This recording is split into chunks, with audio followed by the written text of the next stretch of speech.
Saludos, en este video hablaremos un poco sobre las características de un objeto que se mueve en un círculo y las fuerzas que mantienen este movimiento circular.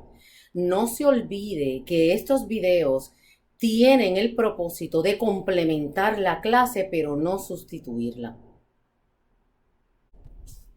Movimiento circular uniforme se define como movimiento en un círculo con rapidez constante.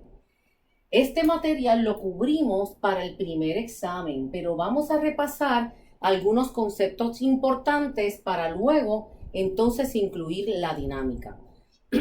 Perdón. Suponga que usted tiene una piedra atada a una soga y usted está dándole vueltas a la piedra y la piedra forma un círculo horizontal. Ahora yo voy a dibujar el círculo aquí como si lo estuviera viendo desde la perspectiva del tope, desde arriba. Entonces yo tendría la piedra, este sería la soga, debajo estaría su mano, que es la que está moviendo el objeto en un círculo. Cuando yo hablo de movimiento circular uniforme, me refiero a que la rapidez es constante. Cuando yo hablo de la rapidez, hablo de la magnitud de la velocidad instantánea. O en otras palabras, para que sea un concepto un poco más sencillo, lo podemos ver como que el número de vueltas que da el objeto por segundo se mantiene constante. Sin embargo, hay aceleración, como aprendimos en el capítulo anterior, porque la dirección de la velocidad está cambiando todo el tiempo. Por ejemplo, en esta posición, recuerden que la velocidad es tangente a la trayectoria.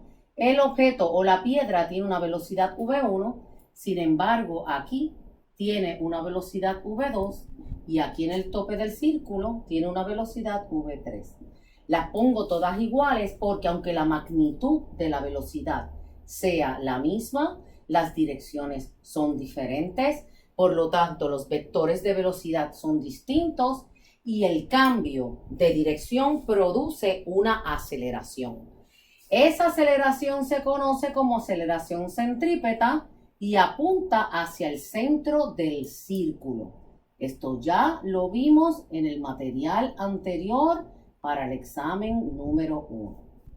La aceleración centrípeta tiene una magnitud de v al cuadrado sobre r, donde v es la magnitud de la velocidad del objeto, en otras palabras, la rapidez, y r es el radio del círculo. Otros conceptos importantes para estudiar el movimiento circular uniforme son los siguientes.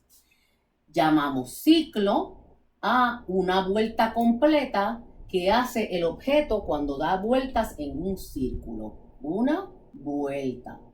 Vuelta o ciclo. Otra cosa que debemos recordar, otro concepto importante, es el período. El período le asignamos la letra T mayúscula. Y el período, recuerden que es un escalar y se define como el tiempo que tarda un objeto en completar un ciclo. Tiempo que tarda un objeto en completar un ciclo.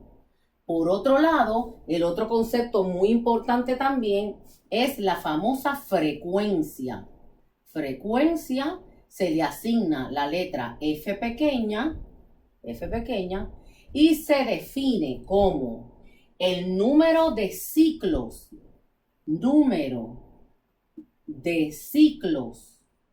o vueltas que completa el objeto en un segundo. Por lo tanto, usualmente las unidades de período son segundos. Pero las unidades de frecuencia son hertz. Es una unidad que es 1 entre segundo, eso se define como hertz. Y recuerden que el período y la frecuencia están relacionadas. Una es el inverso de la otra. Otro concepto importante que debemos recordar cuando estudiamos movimiento circular uniforme es una ecuación para obtener la rapidez del objeto que se mueve en un círculo. Cuando tú completas una vuelta completa, la distancia recorrida es 2πr. Si tú divides eso entre el período, que es el tiempo que tarda el objeto en dar una vuelta, puedes obtener una ecuación muy útil para obtener la rapidez de un objeto que se mueve en un círculo. Con esto finalizamos los conceptos que se supone ustedes tengan claros o hayan aprendido en los capítulos anteriores. Ahora tenemos que estudiar lo nuevo, que es la dinámica del objeto que da vueltas en un círculo. Los conceptos anteriores me ayudan a entender la cinemática del movimiento circular uniforme, pero ahora yo quiero incluir el estudio de la dinámica. Recuerden que la dinámica estudia por qué los objetos se mueven de la forma en que lo hacen. Por lo tanto, para contestar esta pregunta, necesito estudiar las fuerzas que siente un objeto que se mueve en un círculo. En este caso, vamos a analizar uno muy sencillo. Suponga que yo tengo una chapa redonda que está atada a una cuerda y que esa chapa se mueve encima de una mesa, pero que no hay fricción. Por lo tanto, la chapita se está moviendo en movimiento circular uniforme y no se va a detener. ¿Ok? Ahora, vamos a analizar las fuerzas que siente la chapa mientras está dando vueltas en un círculo. Aquí yo hice un dibujito, un recuadro, para poder identificar fácilmente las fuerzas que siente. Note que en este caso, la chapa siente la fuerza normal. Además de la fuerza normal, la chapa esta redonda siente su propio peso. Y además de la normal y el peso, siente la fuerza de tensión. Ahora, si yo coloco estas fuerzas aquí, que es una vista de arriba del movimiento de la chapa, yo vería que la normal sale de la pizarra, ¿verdad? Mientras que el peso entra a la pizarra. Y la tensión sería esta de aquí, que es la fuerza que hace la soga sobre la chapa. Note que de estas tres fuerzas que yo he identificado en la chapa, solo una de ellas es la que obliga a la chapa a mantenerse dando vueltas en un círculo, y esa fuerza es la tensión. En este caso, la normal y el peso son iguales en magnitud y opuestas en dirección. La única fuerza que está obligando a la chapa a dar vueltas en un círculo es la famosa tensión. No se olviden que esto es un top view. La tensión es la fuerza que obliga a la chapa a mantenerse dando vueltas en un círculo. Pues miren, esta fuerza que hace este tipo de movimiento se conoce como fuerza centrípeta. Fuerza centrípeta. Llamamos a una fuerza centrípeta si esa fuerza obliga al objeto a dar vueltas en un círculo. Es muy importante que noten, muy importante, que la fuerza centrípeta no es una nueva fuerza. Es que otras fuerzas, las fuerzas que ya conocemos, como por ejemplo la normal, el peso, la tensión, la fricción, son otras fuerzas las que hacen el papel de fuerza centrípeta. Mucho cuidado cuando vayan a hacer el diagrama de fuerzas, que no incluyan una fuerza nueva llamada F sub C. No, son las fuerzas que yo conozco que hacen el papel de centrípeta. En este caso, esta es la T me refiero a la tensión, es la fuerza centrípeta que obliga a la chapa a dar vueltas en un círculo. Por lo tanto, Cuando yo vaya a hacer el diagrama de fuerza o el diagrama de cuerpo libre para este caso, yo lo haría de esta manera.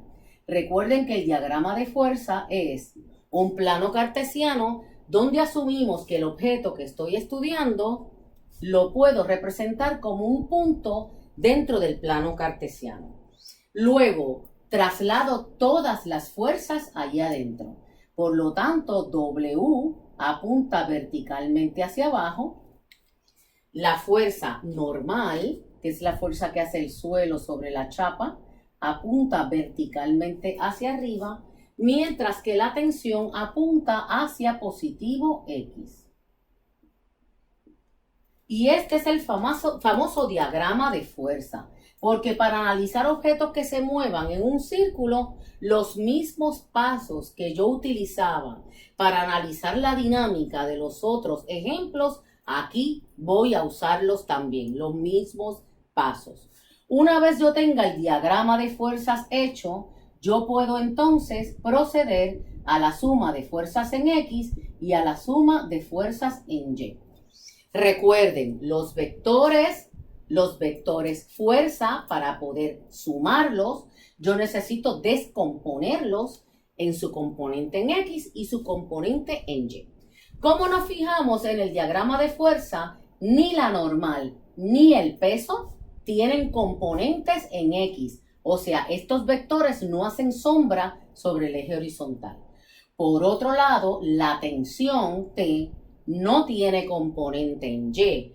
En otras palabras, no hace sombra sobre el eje vertical. Por lo tanto, la suma de fuerzas en X sería T y la suma de fuerzas en Y sería N menos W. Y ahora, una vez identificada la suma de fuerzas en X y en Y, estamos preparados para sustituir en la segunda ley. La segunda ley de Newton establece que la fuerza neta sobre el objeto siempre va a ser igual a su masa multiplicada por la aceleración. En este caso de movimiento circular, yo quiero empezar con la suma de fuerzas en Y. Recuerden que la suma de los componentes en Y nos dio N menos W igual. Ahora recordemos cómo se movía la chapa. La chapa se mueve en un círculo horizontal porque se mueve sobre una mesa sin fricción y la cuerda es la que la está obligando a dar vueltas en un círculo. Por lo tanto, no se mueve en el eje vertical, ¿ok? Por lo tanto, esto es igual a 0 porque la aceleración en Y es 0. ¿Okay? Ahora analicemos la suma de fuerzas en X.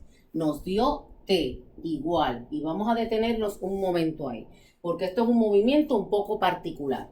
Noten que la chapa está dando vueltas en un círculo y la T es la responsable. Por lo tanto, la T se conoce como fuerza centrípeta. Ella es la fuerza que mantiene al objeto dando vueltas en un círculo. Por lo tanto, T va a ser igual a M por A por C, donde AC es la aceleración centrípeta y ya sabemos que su magnitud se calcula como V al cuadrado sobre R.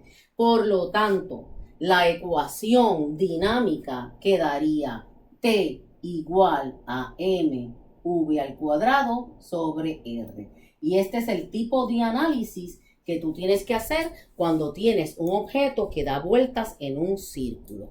En este caso, que es un ejemplo sencillo, solo hay una fuerza en la dirección radial, que es la que está relacionada con la aceleración centrípeta.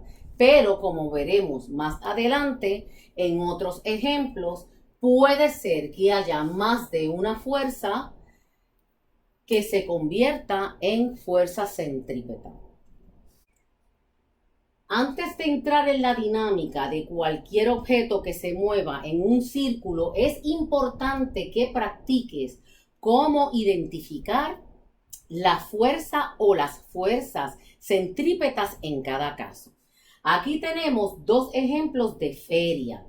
En este primer ejemplo, la persona está dando vueltas en un círculo pegado a un cilindro. Este cilindro está forrado por alfombra y en un momento dado el piso es eliminado y la persona se queda pegada a la pared, no se cae, se queda pegada a la pared dando vueltas en un círculo. Vamos entonces a proceder a identificar las fuerzas que siente la persona. Obviamente la persona siente su propio peso que apunta verticalmente hacia abajo.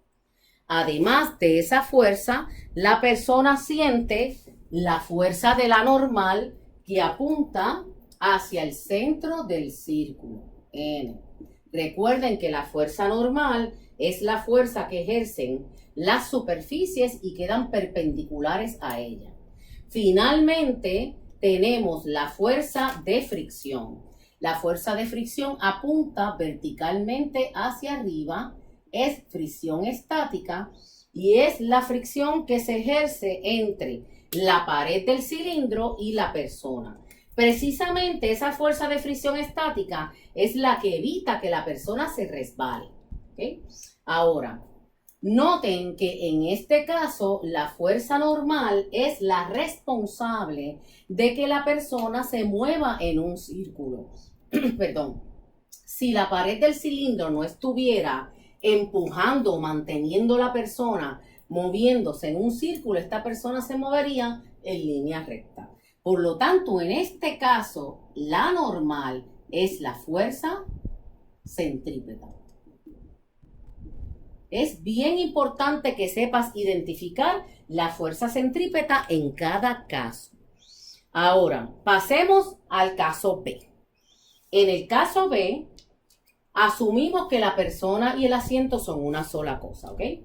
Entonces, este conjunto va a sentir un peso hacia abajo, que es la fuerza de gravedad, y además siente la fuerza de tensión debido a la cadena. Fíjense que en este caso, la tensión completa no es la fuerza centrípeta. Cuando tú descompongas este vector, que por cierto cae en el primer cuadrante, en su componente en X y en su componente en Y, vemos que el componente en X de la tensión es la que apunta hacia el centro del círculo. Por lo tanto, el componente en Y de la tensión, lo que se usa es para cancelar el vector W y que la persona no se mueva de forma vertical. Pero la única fuerza que obliga a la persona y la silla a mantenerse dando vueltas en un círculo es el componente en X de la tensión. Por lo tanto, el componente en X de la tensión en este caso es la fuerza centrípeta. Antes de llevar a cabo cualquier cálculo o escribir cualquier ecuación de dinámica, tienes que estar seguro que sabes identificar cuál es la fuerza centrípeta.